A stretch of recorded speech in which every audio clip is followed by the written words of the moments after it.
How to Grow a Healthy Horse, Part 1. This is a report of my own learnings from the British Horse Foundation Round Table event, held in October 2022. You can watch the full set of presentations at the British Horse Foundation website under Better Beginnings. The British Horse Foundation's Better Beginnings Round Table event was held at Weatherbys on Monday 10th October 2022. I've split this blog into 3 parts to keep them short, as there's so much information. This is part 1. From the British Horse Foundation website, the information on the event states: at the first British Horse Foundation Better Beginnings conference, speakers and guests covered the importance of everything from good breeding decisions to early farriery intervention. Improved education and teamwork are key to providing young horses with a start that will set them up for happy, healthy and sound lives long into the future. This was the key message of the event. The feedback from the attendees gathered during the afternoon workshop session and subsequent plenary forum showed us that a best practice guide for young horse production would help to fill a knowledge gap. This roundtable event was followed by a webinar on 6th of December 2022, aiming to gather the necessary knowledge. The British Horse Foundation website stated: the British Horse Foundation is inviting all those who are interested to a webinar entitled Better Beginnings, Your Opinion Matters, on 6th December at 7 p.m, a question and answer session during which expert panellists will share their opinions. This will build on the work we began at the Better Beginnings Roundtable event.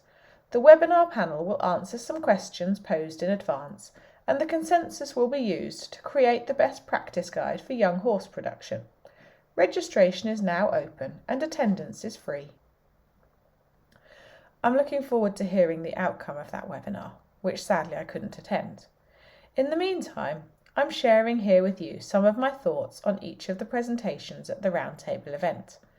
I hope you find them helpful. Please remember, this is only my take on the event. We start with Sir Johnny Weatherby, introducing the concept of social licence and why it's so important. Fascinating fact? It was law to register your racehorse around half a century before it was law to register your child.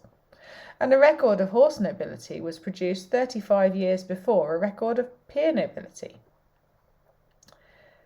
Jane Nixon presented. What's more important, best practice or motivation? Motivation, which generally comes down to time and money.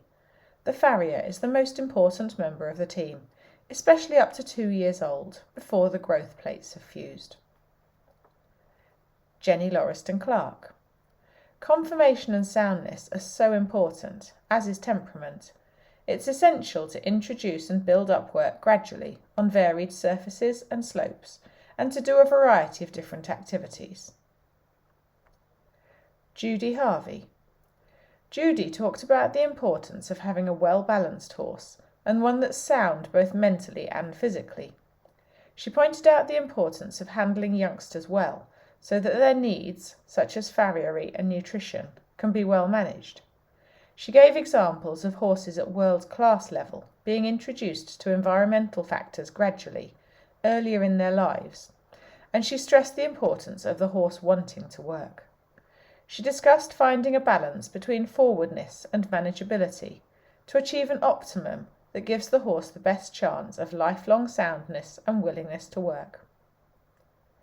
This was a report of my own learnings from the British Horse Foundation Roundtable event held in October 2022. You can watch the full set of presentations at the British Horse Foundation website under Better Beginnings. I hope you've enjoyed this short clip. I'm Sue Palmer, the Horse Physio. Please take a moment to like, follow and subscribe to the Horse Physio on your favourite social media and to sign up to my newsletter at thehorsephysio.co.uk.